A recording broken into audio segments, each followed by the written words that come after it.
What's up, everybody? Welcome back to the Jack Stands Podcast. I am your host, Chase Monson, and this is episode 3 of the Jack Stands Podcast, and I can't believe we're already here. This is, this isn't like a huge number, but the fact that we have committed to already 3 episodes is absolutely insane. So I'm really, really excited to see where this is going. You guys are listening like crazy, sharing like crazy, so thank you so much for being a part of this journey. This is where we start. We have started in a garage with my car right in front of me and a fake wooden backdrop. But don't worry, guys. Like I said last week, our backdrops may be fake, but our wheels will always be real. No rep wheels here. So this week we're talking about some really cool things. We're talking about Formula Drift recap, what happened in round 1 and 2. It was a crazy weekend.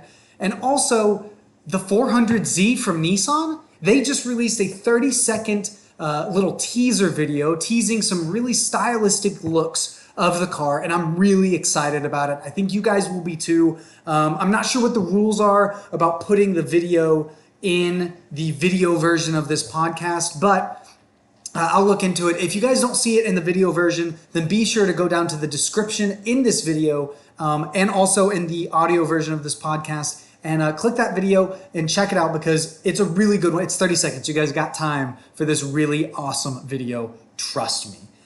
So this weekend I'm exhausted because I had a bachelor party. Okay, not for me. It's my gonna meet my new soon-to-be brother-in-law, and I'm really excited about that. Ethan, if you're listening, you're a killer dude. I love you a lot, and your bachelor party was awesome. But I am exhausted. I'm 26 years old, and in college I was able to wake up, go to sleep at 4 a.m., wake up at 8 a.m., no problem, make it to class, and be just fine no matter what happened the night before, and I would be good. Something happens when you turn 26 and all that goes away because it felt like it could have killed me. I mean, I am exhausted. I am so tired, but we're here, we're making content, and I'm really excited about this podcast. So let's jump right in. The FD recap. So if you guys don't know, Formula Drift is very different this year, and there are 2 rounds each weekend. So Saturday and Sunday are individual rounds on the same track with no qualifying. You get 4 practice rounds, and basically it's straight into top 32. Every driver makes it, and that's the way it goes. They figured out some drawing method, so whoever was the top points qualifier last year, which was Frederick Osbo, sorry. He chose a number, he got some number, and then that's kind of how it goes down and everybody else gets their number. I don't quite understand how it works. They explained it a few times in the live stream, and I was still pretty confused, but we got it, and we'll figure it out eventually, I'm sure, by the end of the season. So last week, I made a prediction about who was going to be my top 5. So who's in the top 5? So let's talk about it. First off, first place is Odibachi and Ryan Turk. They've got tied for first place. They have the same points, but they're labeled first and second on the standings on the website if you guys go check that out. Third place is Chelsea Denofa. Fourth place is Frederick Osbo. And then somebody who shocked me, Matt Field, is in 5th place. And so if you guys remember the standings from last week, we're pretty close to what my guess is. And we made a really good educated guess. My last week guess was first place Frederick Osbo, second place Chelsea Denofa, third place Chris Forsberg, 4th Odibachi's, and 5th Ryan Turk. And so, of course, this is only round 1 and 2, so this is going to move around a whole lot more. But I want to do a weekly update, or at least when a round happens, to update you guys on how right or wrong I am. I want to be open and transparent here. There's some drivers who really stood out to me. First off, the cars this year look absolutely incredible. I mean, just the absolute beauty of some of these cars is insane. And so you guys got to check it out. Go on the website again, formuladrift.com, whatever it is, and check out the cars, read the bios of the drivers. It's really, really awesome. I love it. I'm a little bit of a nerd, but I love it, and I think you guys will too. So some drivers who stood out, Dylan Hughes is taking the cake right now. He, did awesome. He built an entirely new chassis all by himself. That BMW that has that 2JZ in it is incredible. He built everything by hand. I mean, the roll bar, the tubbed front end, everything is handmade, and that guy made it himself in a garage with his friends, basically. And I think that is the coolest story. That is the most grassroots story you can think of when you think of drifting, right? And so Dylan Hughes not only drove well, the car performed excellent and really, really took the spotlight this weekend. Dan Perquette, somebody who you hear a lot about, but usually doesn't do well in Formula Drift, did really, really well. I mean, for the first time in many years, Dan Perquette made it out of the top 32 and went into the top 16 and did well. His car performed well. I feel like Dan, I don't know the guy, I see him in a lot of videos, but he is a really chill guy, and sometimes I feel like maybe the nerves of driving get to him. He got sucked into a wall last year and totally destroyed his Toyota Supra, his Mark IV Toyota Supra. This guy is crazy. He looks absolutely insane. He's got this crazy mullet, looks insane. And he's just the coolest, calm, cool, collected guy you'll ever meet, I think, from what I have heard. But he drives a Mark IV Toyota Supra that makes 1,000 horsepower in Formula Drift, and he's got like 10 of them back at his shop. And he is really a good driver. He is incredible, and so I'm really excited to see how this season goes. Another one that really surprised me in his S15, the Up Garage S15, was Kazuya Taguchi. He did really well and gave a lot of excellent pro drivers a run for their money, and so I'm really excited to see Kazuya kind of disrupt the driving a little bit. I don't know if he was a rookie last year, but he really stood out to me last year too, but he didn't quite have the skills to disrupt like he is this year. I think he knows the tracks better, and I think he's getting more comfortable with the speed that American drivers are driving at, and he's really doing an incredible job. The rookie that stood out to me most was Alec Robbins. This guy came out with his ass on fire. I don't know anything about the guy, but he came out with his ass on fire, and his LS swapped 350Z, gave championship drivers runs for their money. He did really, really, really well, and I think he walks away from this weekend being really proud of himself. I would be. He's a rookie driver, and he came in with a 350Z and just did phenomenally. And when I say this guy came out hot, he came out so fast with a lot of speed, a lot of angle, and was not afraid to get into the door of the other drivers, and that really stood out to me. I really love seeing that kind of driving, and so it's really, really exciting, and he did an incredible job. Something else that we need to talk about, Adam LZ. What happened, and why are people hating on him so much? This guy is basically a YouTube celebrity in the car world, and he is the only Pro 1 Formula Drift driver that has the following that he does, and he didn't do as well as I think everybody thought he was. But that doesn't mean he's not a good driver, and everybody's hating on him. A lot of people are not being very nice at all, which is not cool. But Adam LZ fought car problems all weekend long. He fought wiring gremlins, all this stuff. He also battled, in his first two battles in the top 32, he battled Chris Forsberg, who is a two-time champion, and he also battled Frederick Osbo, which is also a two-time champion, I think. And he also, in the past 3 years, was second place in points for the championship, right behind James Dean. So we're talking about a James Dean level driver here, Frederick Osbo and Chris Forsberg, going up against a rookie who had car problems. And I don't know if you guys watched any of the series, but you should go back and you should watch Adam LZ run, because he had some hiccups. But that last run with Frederick Osbo, with Adam LZ in the lead, he was in the lead. So it really proved to, I think, a lot of people that his car can perform at another level. And Adam LZ is a very good driver, because he did phenomenally against Frederick Osbo. And I think if they went lead to lead for points, I think Adam LZ would have won. Adam LZ lead run in round 2 of St. Louis was absolutely incredible. And so I don't want to be a kiss ass here. I love Adam LZ. I've been watching him for years. I wish he would have done better, and I think he will still continue to do better. I think he has an incredible chance to still be a top 10 driver. Just stop the hate. Give the guy a little bit of a break. He is doing his best to put on a show just like everybody else, and he drew the shortest straw he possibly could and went up against the hardest drivers in Formula Drift for his rookie year, round 1 and 2 of his rookie year, and just fell short. And I think, yeah, you fell short and that sucks, but I think that's something to be proud of, going up against those two drivers and still doing pretty good. If he wouldn't have had car problems, I think he probably would have won. And that would have absolutely disrupted a lot of things in Formula Drift this weekend. And so I think he continues to do that. I think next round in Monroe, he disrupts a lot of the top drivers. And I think he's a top 5 driver in Monroe. And I think he's still a top 10 driver for the series, the entire championship. And I definitely think he is going to podium this year. My guess is Texas. He podiumed last year in Texas at Formula Drift Pro 2. And I think he podiums this year as well. I think he podiums at Texas. Texas is a fast track. Adam LZ knows that track. He's podiumed there. I think he podiums again and does a really, really good job. Overall, this Formula Drift season has been absolutely insane.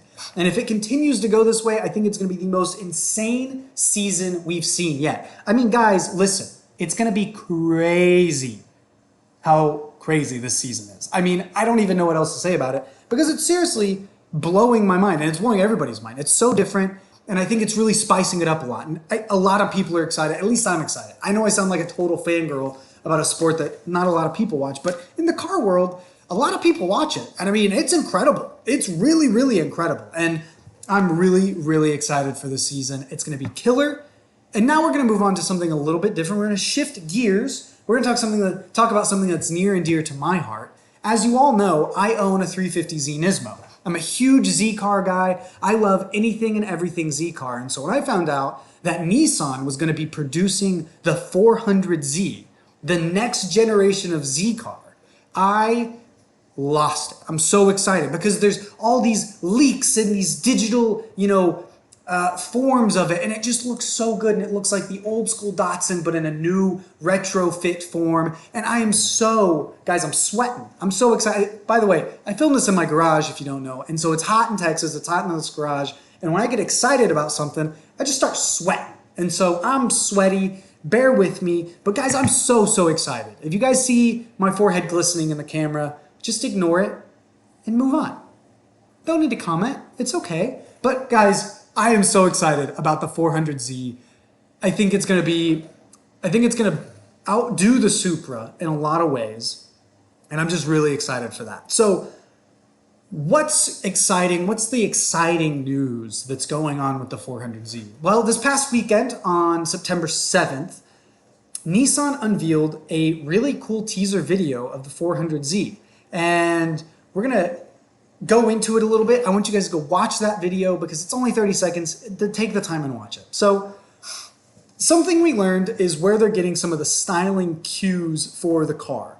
And without anybody's surprise, they're taking a lot of styling cues from older models, okay? And so they're looking at the Datsun 240Z. What is so special about the Datsun 240Z? The long slant nose of it and those nice headlight buckets, right? They're beautiful. It's what makes the front end of that car just perfect, right? And so they took that. They show that off. They show off the front headlights and you can see the styling. And they even got a Datsun side by side it. And I mean, you can see it. They're deliberately showing you the Datsun 240Z so that you can see what the Nissan 400Z is getting its style from. All right, and then next, what my favorite part about it is, a car that I've always wanted is a 300ZX. Now, we can get into this, is the 300ZX a Z car or not, blah, blah, blah, all this stuff. We can get into that. That's another podcast because we can go for hours about it. In my opinion, it is a part of the Z family. Is it like the Datsun 240Z or the 350Z or the new 400Z? In a lot of ways, yes. Maybe it's not a direct relative, like a brother or a sister or whatever. Maybe it's a cousin. All right? But we've already gone too deep into it, and we're going to cause the internet to break if we continue to talk about it like this. What's really exciting is the Nissan 400Z is supposed to have a 3-liter twin-turbo engine that came out of the Infiniti, I think it's the Q50, okay? And so the last Z car to have a twin-turbo, 3-liter twin-turbo motor was the 300ZX. So that's really cool. But what's also really cool about the 300ZX is the taillights. They're sort of like little long, tubular-looking headlight design, and they're very, very cool. And they're taking that taillight design, modernizing it a little bit, and putting it in the 400Z. They showed that off, and guys, what I love about it is Nissan is taking a new car, looking back at its heritage, going, what made those cars so special to so many people? Picking those parts and putting it onto this new car, but making it modern, okay? It's not like taking an old Datsun, putting it on a new Nissan, right? It's not like that. They are looking at what was special about the past and modernizing it and putting it on the future cars. And I think that's really, really cool. It also has the old school Z, the Z logo, which is really, really awesome. Just look up old logo Z and you guys will see it. I'll probably put a picture like right here. I'll also put some headlight pictures of the 400Z. If you guys are watching this, the video version of this podcast on my YouTube channel, go check it out if you're not. But if you are watching it already, I'm going to put all those pictures on the screen around me and you guys will see those. Also, what's really cool, there's going to be a Nismo. There's going to be a Nismo version. It's going to be like 50 grand. Let's double check the price real fast. Here we go. I've got it all right here just for you guys. So yeah, Car and Driver magazine is estimating that the Nismo version is going to be $53,000, which is crazy. Okay, so what are we going to get with that price tag? I have no idea. My hope and my prayer is that it's a numbered vehicle, much like my 350Z Nismo, and that they stiffen up the suspension, maybe give it a little bit more boost, give it a 6-speed manual transmission, and call it a day. And that's something I also want to talk about. The transmission. Everybody was upset when the Toyota Supra didn't have a manual transmission from factory. I know a lot of people have put manuals in it. The Mark V Supra doesn't have a manual. It's got an automatic dual clutch, and it's a good system, but it's not a manual. And a lot of car guys are like, I want my manual, blah, blah, blah. And I agree with them. I've got a lot of friends that also are like, automatics are faster. That's the new technology. Why would you want a manual? It's just a pain in the butt, blah, blah, blah. And I agree with them too. But when you are building a sort of heritage vehicle like the Toyota Supra or the 400Z, the people that are buying these vehicles are buying it because they want to go back in time to what that car made them feel. And they didn't have dual clutch transmissions back then. They had manual transmissions and they were shifting gears. What makes the Datsun 240 such a great car is shifting that 4-speed manual transmission. What makes my 350Z Nismo so fun is shifting cars, revving it out, and making the car drive how you want it to drive. And so even in the teaser video, the 30-second teaser video that you should go watch, they kind of tease a manual a little bit. But by that, I mean, like, I'll put the picture up right here. The guy's like got his hand on the gear knob, right? That could mean anything. That could mean anything. I think they're teasing it. It would be awesome if they put the manual transmission in. My heart wants a manual transmission in the new Z car. But if they went with an automatic version, that's fine too. I'm not gonna split hairs because of it. I just think it's really, really cool that they're taking heritage and modern car technology and kind of fusing it together and making it their own stuff. It really excites me. The future of cars is absolutely insane. And the fact that they're making a twin turbo 400Z car is crazy. It's gonna have 400 horsepower in the upper trim models. And that's just so exciting. That is so exciting as an automotive enthusiast because there's nothing better than the sound of a turbo. There's just nothing better. And so I'm excited. I'm very excited, as you can tell. I'm a Nissan guy. I love all the other Japanese cars, but I'm a Nissan guy. That's where my heart lays. I'm also a Toyota guy, but Nissan guy for now. Okay? Maybe a Toyota Chaser, JZX 100 later on down the road. We'll see. Guys, that is all I've got for you this week. I know it's kind of a short podcast, but short and sweet. You guys hear my beautiful voice, see my beautiful face. We're in and out. We are quick. We've got to go film another YouTube video so that can go out this weekend or this week. And then we got other cool parts coming in too that we also have to install. So there's a lot going on. So this podcast is going to end here. As always, guys, thank you so much for listening. Thank you for watching. If you're watching on the YouTube channel, thank you so much for listening. The podcast is doing great. The channel is doing great. We're so close to 300 subscribers. We are 25 subscribers away from 300 subs. So be sure, go smash that subscribe button on the YouTube channel. Smash that subscribe button wherever you listen to podcasts. And quick side note, there's a challenge going on my channel right now. If I hit 1,000 subscribers before my birthday on January 3rd, 1,000 subs, okay? We hit 300 in about a month, okay? If we can hit at 300 in a couple of weeks, we'll hit 300 in about a month. So if we can keep pushing really hard, I keep pushing out a lot of content, and we can hit 1,000 subscribers before my birthday on January 3rd, that's about 5-ish months from now, I'm gonna buy a drift car and go all in on drifting. It is my dream to be a drifter. It is my dream to just be a race car driver. And I really wanna start, but I gotta know that you guys want me to do that. So that's what we're gonna do. Get me to 1,000 subs. Drift car is gonna be in the garage and we're gonna rip it apart and make it awesome. So guys, with that, I'm gonna leave you. Peace out. Have an awesome day. Go do something fun this weekend. Enjoy this nice, cool weather wherever you are. And I will see you again next week. Peace.